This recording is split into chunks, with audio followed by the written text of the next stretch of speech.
S, ಈ ವಿಚಾರವಾಗಿ ಮಾತಾಡೋದಕ್ಕೆ ಈಗ ಸ್ವತಃ ಮಡನೂರ್ ಮನು ಅವ್ರ ಜೊತೆ ಲೈನಲ್ಲಿ ಇದ್ದಾರೆ, ಮಾತಾಡ್ಸೋಣ ಅವ್ರ ಹತ್ರ. ಹಲೋ ಸರ್, ಹೇಗಿದ್ದೀರಾ?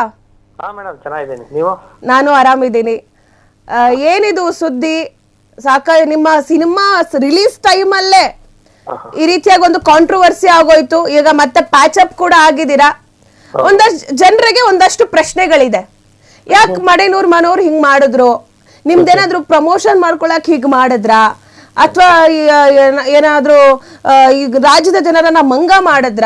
ಈಗ ಜಗಳ ಆಡೋದಂತೆ ಮತ್ತೆ ಒಂದಾಗದಂತೆ ಈ ತರ ಕಿತ್ತಾಟ ಯಾಕೆ, ತೋರ್ಪಡಿಕೆ ಯಾಕೆ ಅಂತ? ಅಂದ್ರೆ ತೋರ್ಪಡಿಕೆ ಅನ್ನೋದಕ್ಕಿಂತ ಅಂದ್ರೆ ಜಗಳ ಆಡಿದ್ರೆ ಒಂದಾಗ್ಲೇಬಾರ್ದ ಅನ್ನೋ ತರ ಏನಾದ್ರು ಪ್ರಶ್ನೆ ಅಂತ ನಾನು. ಇಲ್ಲ ಇಲ್ಲ, ನೀವು ಒಂದಾಗಿರುವಂತದ್ದು, ಕಾಂಪ್ರಮೈಸ್ ಆಗಿರೋದು ಎಲ್ರಿಗೂ ಖುಷಿಯಾಗಿದೆ. ಹೌದು, ಬಟ್ ಆದ್ರೆ ಈ ರೀತಿಯಾಗಿ ಎಲ್ಲಾ ಜನರಿಗೆ ಗೊತ್ತಾಗೋ ತರ ಒಂದ್ ದೊಡ್ಡ ಮಟ್ಟದಲ್ಲಿ ಸುದ್ದಿ ಮಾಡ್ಕೊಂಡಿದ್ ಯಾಕೆ ಇದನ್ನ ಅಂತ? ನಿಮ್ ಮೇಲೆ ಇದ್ದಂತ ವಿಷಯಗಳನ್ನ ನೀವು ತುಂಬಾನೇ ಚೆನ್ನಾಗಿದ್ರಿ, ಇಬ್ರು ಒಟ್ಟಿಗೆನೆ ನಿಮ್ಮಲ್ಲೇ ಬಗೆಹರಿಸ್ಕೋಬಹುದಾಗಿತ್ತು. ಅದನ್ನ ದೊಡ್ಡ ಮಟ್ಟದಲ್ಲಿ ಸುದ್ದಿ ಮಾಡಿದ್ ಯಾಕೆ? ಅದು ನಿಮ್ಮ ಸಿನಿಮಾ ಟೈಮಲ್ಲೇ ಸುದ್ದಿ ಆಗಿದ್ ಯಾಕೆ ಅಂತ ಗೊತ್ತಿಲ್ಲ ಮೇಡಮ್. ಇದು ಏನಕ್ಕೆ ಹಿಂಗಾಯ್ತು ಏನಕ್ಕೆ ಗೊತ್ತಿಲ್ಲ.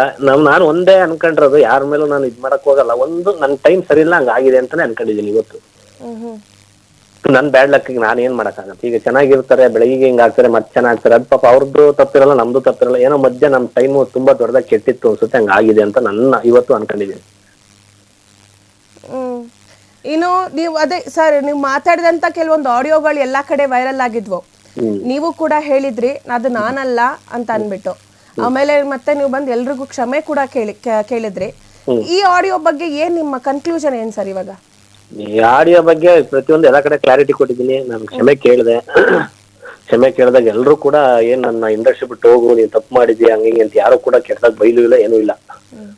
ಪ್ರೀತಿಯಿಂದ ಎಲ್ಲರೂ ಕೂಡ ತಪ್ಪಾಗಿದೆ, ಮುಂದಕ್ಕೆ ಹುಷಾರು ಅಂತ ಹೇಳಿ ತಿದ್ದಿ ಬುದ್ಧಿ ಹೇಳಿ ಮತ್ತೆ ಒಂದು ಆಶೀರ್ವಾದ ಮಾಡಿದ್ರು. ಹಂಗಾಗಿ ಮತ್ತೆ ಈಗ ಸಿನಿಮಾಗಳು ಮಾಡಬೇಕು ಅಂತ ಮತ್ತೆ ಸ್ವಲ್ಪ ಪ್ರಿಪರೇಷನ್ ರೆಡಿ ಮಾಡ್ಕೊಂತ ಇದ್ದೀನಿ. ಎಸ್, ಏನಾಗಿತ್ತು ಸರ್ ಮಿಂಚು ಅವರು ಮತ್ತೆ ನಿಮ್ ನಡುವೆ ಏನಾಗಿತ್ತು? ಏನಾದ್ರೂ ಜಗಳ ಆಗಿತ್ತಾ? ಯಾಕೆ ಇಷ್ಟೊಂದು ದೊಡ್ಡ ಒಂದು ಚಿಕ್ಕ ವಿಷಯನ ದೊಡ್ಡದಾಗಿ ಯಾಕೆ ಮಾಡ್ಕೊಂಡ್ರಿ? ತುಂಬಾ ಚೆನ್ನಾಗಿದ್ರಿ. ನಾನು ಕೂಡ ನಿಮ್ ಜೊತೆ ಕೆಲವೊಂದಷ್ಟು ಪ್ರೋಗ್ರಾಮ್ಗಳಿಗೆ ಕೂಡ ಬಂದಿದ್ದೆ. ನೀವು ಮಿಂಚು ಅವ್ರು ಇದ್ದಾಗ್ಲೂ ನಾನಿದ್ದೆ. ಬಟ್ ಆದ್ರೂ ನೀವಿಬ್ರು ಚೆನ್ನಾಗಿದ್ರಿ. ಬಟ್ ಸಡನ್ ಆಗಿ ಈ ರೀತಿ ಎಲ್ಲ ಯಾಕೆ ಆಯ್ತು ಅಂತ?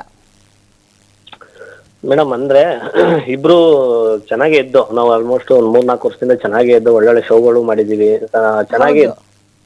ಅವರ ನನ್ನ ಮಧ್ಯೆ ಒಂದು ಆಯ್ತು ಜಗಳ, ಜಗಳ ಅಂದ್ರೆ ಏನು ಆ ಮಟ್ಟಕ್ಕೆ ಏನು ಆಗಿರಲ್ಲ, ಮಾಮೂಲಿಯಾಗಿ ಒಂದು ಜಗಳ ಆಯ್ತು. ನೋಡಮ್ಮ ಇನ್ನು ಶೋಗಳು ಬೇಡ, ಏನು ಬೇಡ, ನಾನು ಸಿನಿಮಾಗಳು ಮಾಡ್ಬೇಕು, ನಿನ್ನ ನನ್ನ ಫ್ರೆಂಡ್ಶಿಪ್ ಕಟ್ ಅಂತ ಏನೋ ಒಂದು ಹೇಳಿದೆ. ಅದಕ್ಕೆ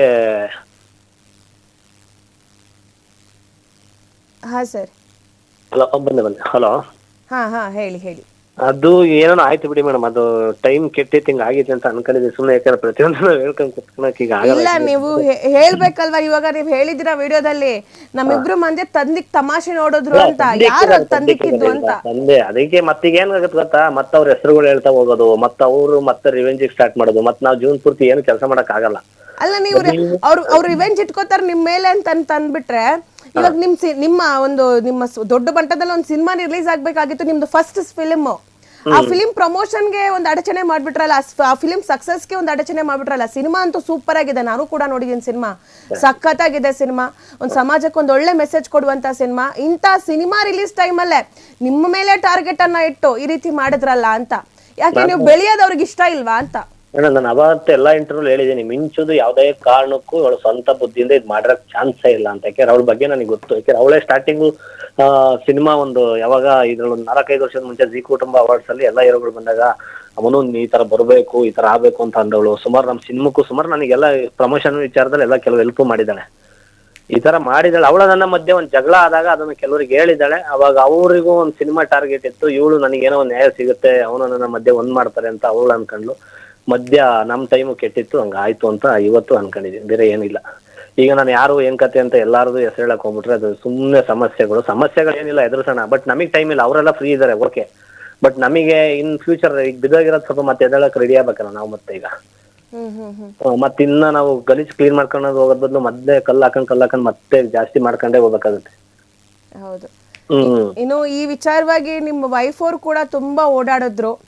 ಅವರು ಕೂಡ ಅದು ಫಸ್ಟ್ ಟೈಮ್ ಅವರು ಮೀಡಿಯಾನ ಫೇಸ್ ಮಾಡಿದ ಅನ್ಕೋತೀನಲ್ವಾ? ಅವ್ರಿಗೆ ಇದೆಲ್ಲ ಯಾವ್ದೂ ಗೊತ್ತಿಲ್ಲ. ತುಂಬಾ ಹೋರಾಡಿದ್ರು.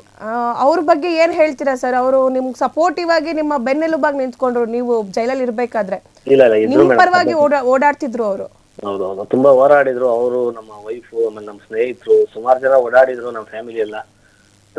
ಏನಂದ್ರೆ ಎಲ್ಲರಿಗೂ ಒಂದೇ ಬೇಜಾರ, ಸಿನಿಮಾ ಟೈಮಲ್ಲಿ ಹಿಂಗ ಆಯ್ತಲ್ಲ ಅಂತ ಒಂದು ಬೇಜಾರಾಯ್ತು. ಆಮೇಲೆ ಇದರಿಂದ, ಯಾಕೆಂದ್ರೆ ಇವ್ರದ್ದು ನಂದು ಜಗಳ ಏನಾದ್ರು ಕೂಡ ಅವಳು ಆತರ ಮಾಡೋಳಲ್ಲ ಅಂತ ನನಗೆ ಗ್ಯಾರಂಟಿ ಇತ್ತು.